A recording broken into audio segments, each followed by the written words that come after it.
Tchou tchou. Salut les petits gnous, c'est Garga. Alors dans cette vidéo, nous allons parler du train qui a déraillé aux États-Unis. Et aussi un petit peu de liberté de la presse, parce que c'est rigolo la liberté de la presse. Alors, une fois n'est pas coutume, nous allons commencer avec un article de HuffingtonPost.freux qui date du 10 février 2023 à 15h40. États-Unis, un journaliste inculpé alors qu'il couvrait une conférence de presse. Evan Lambert, travaillant pour la chaîne News Nation, a été arrêté pour trouble à l'ordre public alors qu'il posait des questions sur le déraillement d'un train. Oui, je sais, je fais très mal le rire à la Lambert.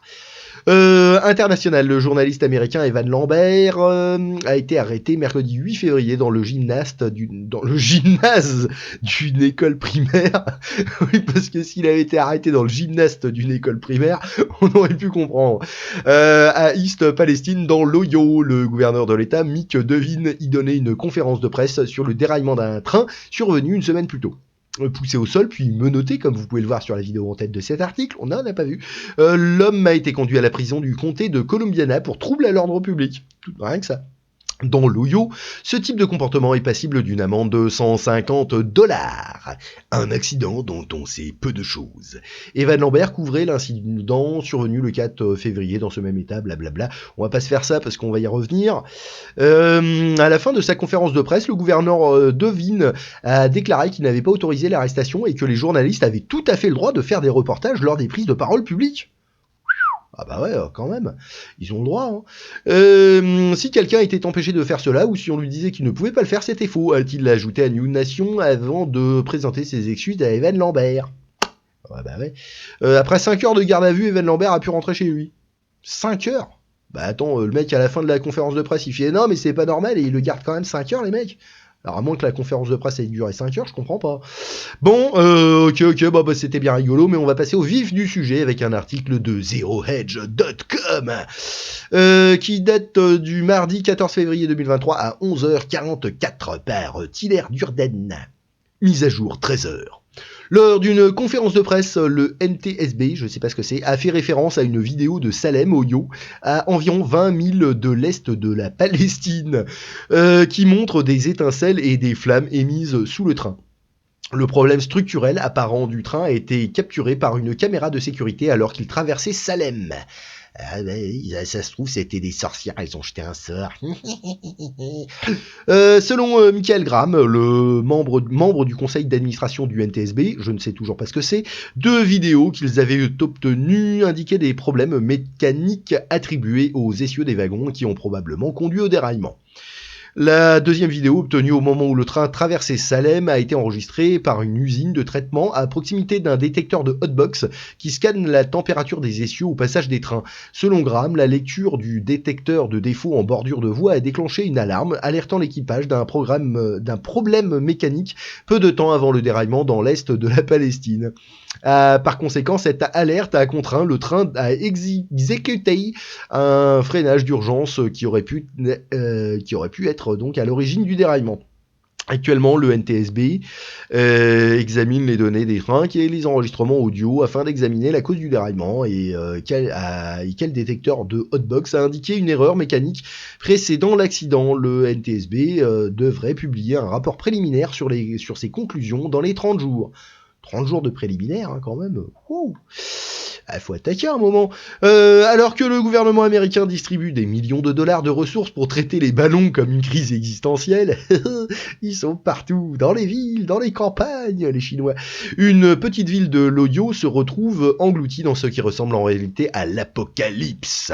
Peut-être à dessein, tout le drame entourant les violations de l'espace aérien américain par les initiatives d'espionnage chinoises a bien fait d'empêcher ce qui est en train de devenir l'une des pires catastrophes environnementales de mémoire récente de faire la une des journaux. Le chaos a commencé au début de la semaine dernière lorsqu'un train de plus de 100 wagons a déraillé à East Palestine, dans l'Ohio, près de la frontière de l'État avec la Pennsylvanie. Avec environ 5000 habitants, l'accident a fait sortir 50 de ces 100 wagons de marchandises des voies ferrées.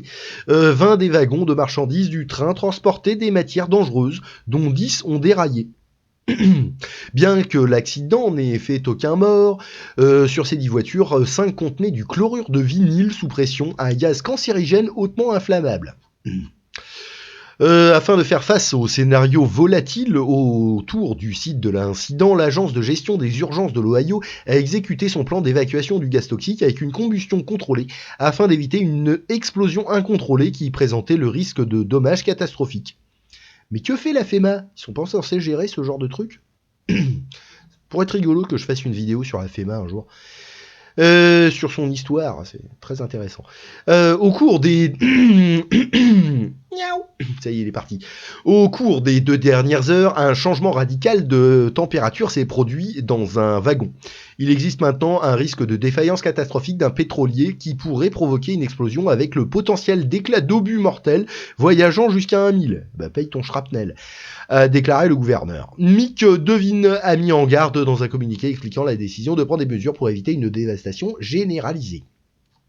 Cependant, cette opération a envoyé de grands panaches de fumée contenant du chlorure de vinyle, du phosgène, du chlorure d'hydrogène et d'autres gaz dans l'air alors que les flammes de la combustion contrôlée faisaient rage pendant des jours.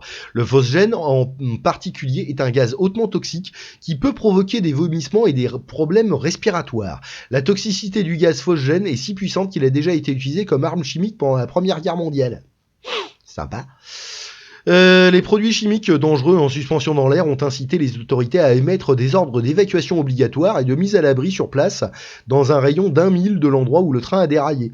Moi, il m'arrive un truc comme ça à côté de chez moi, tu me retrouves à l'autre bout du pays. Ces ordres ont forcé près de 2000 habitants de la Palestine orientale à quitter leur maison. Malgré le risque pour la sécurité publique à proximité du site de l'accident, plus de 500 personnes dans les limites de l'ordre d'évacuation ont refusé de quitter leur domicile. Et en là, Darwin Award. Cependant, ces ordres ont été levés le 8 février, permettant aux habitants de retourner dans la zone adjacente de la catastrophe. À la suite de l'incendie contrôlé, les autorités locales ont reçu plusieurs rapports inquiétants de résidents à l'extérieur du rayon d'1 kilomètre de la zone d'évacuation indiquant que l'urgence posée par la catastrophe était loin d'en être terminée. Un agriculteur local a signalé la mort subite de nombreux animaux dans les locaux de sa ferme, un parc dairy. Okay. L'agriculteur Taylor Holzer travaille également avec le ministère des Ressources naturelles de l'Ohio.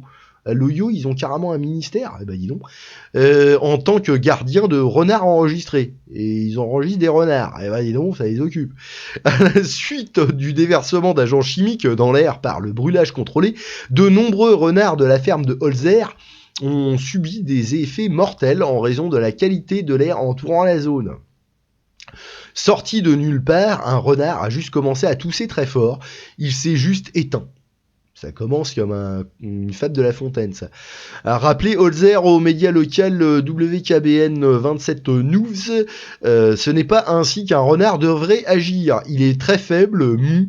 Ouais. Ses yeux sont très larmoyants et larmoyants. Ah bah dis donc, ça larmoie. Hein. La fumée et les produits chimiques du train, c'est la seule chose qui peut en être la cause. Cela n'arrive pas de nulle part, a-t-il ajouté. Oui. Sauf s'il porte un gilet jaune, mais bon. Ouais, je fais du mauvais esprit. Les produits chimiques dont on nous dit qu'ils sont sans danger dans l'air, ce n'est certainement pas sans danger pour les animaux, ou les gens, qui sont des animaux, surtout les États-Unis. Hein. Des poissons morts sont extraits des rivières à l'extérieur de la Palestine orientale, dans l'Ohio. Les camions effectuant le travail sont étiquetés EnviroScience, une entreprise basée dans l'Ohio qui fournit des solutions urgentes aux défis environnementaux. Les préoccupations de Holzer ont été reprises par des rapports d'autres résidents qui ont décrit les conditions similaires près de leur propre propriété. L'une de ces résidentes était Kathleen Schwarzwalder, l'exploitante d'un chenil local à Darlington, en Pennsylvanie. La catastrophe l'a amenée à quitter sa maison malgré le fait qu'elle se trouve à plus de 10 000 du site de brûlage contrôlé. Après avoir fui vers Boardman, Ohio, à 15 000 du déraillement, Schwarzwalder a déclaré qu'elle avait reçu plusieurs rapports de poulets, de poissons et d'autres animaux morts d'amis et de connaissances. Un résident affecté a déclaré à Schwarzwälder qu'il avait laissé son chien de 2 ans utiliser la salle de bain uniquement pour qu'il ne revienne jamais. J'ai pas compris ça. Oui, bon. Lorsqu'ils se sont lancés à la recherche de leur animal de compagnie disparu, ils l'ont trouvé mort dans leur cour. Eh ben. Les témoignages de Holzer, Schwarzwälder et d'autres brossent un tableau radicalement différent du récit officiel élaboré par les responsables qui ont assuré aux habitants que la situation était sous contrôle. Ne vous inquiétez pas, on a déterminé un périmètre de sécurité, le nuage y sortira pas. Voilà. La mauvaise qualité de l'air présente des risques pour la santé à court et long terme pour le public compte tenu des effets cancérigènes des produits chimiques. Selon Kevin Christ, professeur de génie chimique et biomoléculaire qui est également auteur du Air Quality Center de l'université de l'Ohio, les cancérigènes comme le chlorure de vinyle peuvent causer le cancer des organes, y compris le foie. Bien que les responsables de l'intervention d'urgence aient utilisé des techniques telles que la modélisation de la dispersion afin de calculer et d'atténuer le risque de produits chimiques en suspension dans l'air, les produits chimiques déboursés à la suite du déraillement présentent d'autres risques importants de contamination. Les produits chimiques se sont également déversés dans la rivière Ohio en direction de la Virginie occidentale, incitant les responsables de l'État voisin à arrêter la production d'eau dans la région et à se tourner vers d'autres sources d'approvisionnement en eau. Cristalline, ça coule de source. La contamination des sols est un autre risque important qui laisse les responsables là des implications plus larges affectant la santé publique que celles associées à la seule pollution de l'air.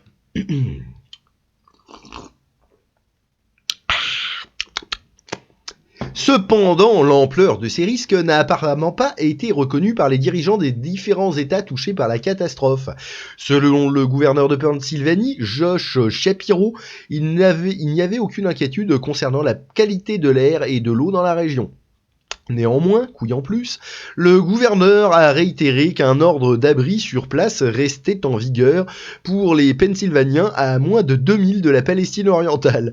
Les responsables de l'Environmental Protection Agency ont adopté un ton similaire, déclarant que rien d'inattendu n'avait été vu après le brûlage contrôlé. Là, tout va bien. James Justice de l'EPA a résumé la position de son agence en disant « Jusqu'à présent, tout va bien ». Ce qui est important, hein, c'est pas la chute, c'est le rebond. Et nous allons continuer à surveiller jusqu'à ce que le feu soit éteint. Bien que les risques immédiats présentés par une éventuelle explosion suite au déraillement du train aient pu être évités, l'intervention d'urgence peut devenir un exemple de remède pire que la maladie à laquelle il cherche à remédier. Les accidents apportent également un éclairage nouveau sur l'état des réglementations de sécurité entourant le transport ferroviaire de marchandises dangereuses. Au cours des 5 dernières années seulement, 8 déraillements de trains se sont produits dans la région métropolitaine de Pittsburgh, ce qui a conduit à des appels et à une surveillance accrue de l'industrie. Bah dis donc. Malgré le risque inhérent au transport de produits chimiques comme le chlorure de vinyle, le département américain des transports a approuvé une règle visant à élargir la portée des matières dangereuses pouvant être transportées par le chemin de fer. La règle autorisait le transport de gaz naturel liquéfié par train sans règle de sécurité supplémentaire. Cela permet aux trains de marchandises de transporter 100 cartes citerne, c'est quoi une carte citerne, supplémentaire avec jusqu'à 30 000 gallons de gaz naturel extraits des champs de schiste.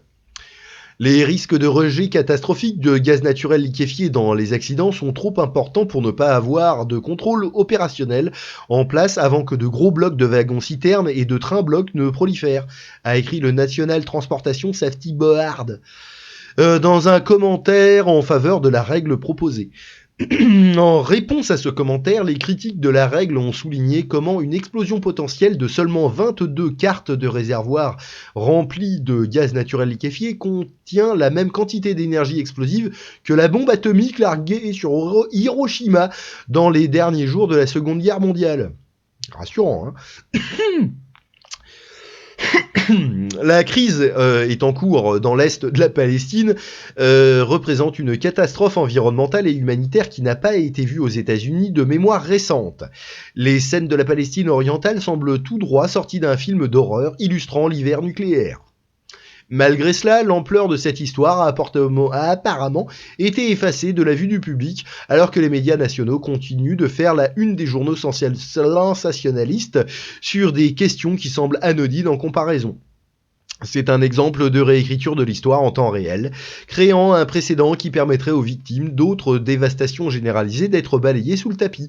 Cependant, les scènes d'horreur qui engloutissent cette petite ville au cœur de l'Amérique peuvent s'avérer rendre cette catastrophe impossible à ignorer, mettant à juste titre en lumière les lacunes des agences étatiques et fédérales chargées de la gestion des interventions d'urgence, dont le manque continu de responsabilité leur permet d'échouer le public américain à maintes et maintes fois. Bien, c'est bien rigolo tout ça, hein, sympa. Bon, si ça vous a plu, un pouce en l'air, sinon 2 pouces dans le cul, une cloche sur la tête et un abonnage. Bisous les petits gnous.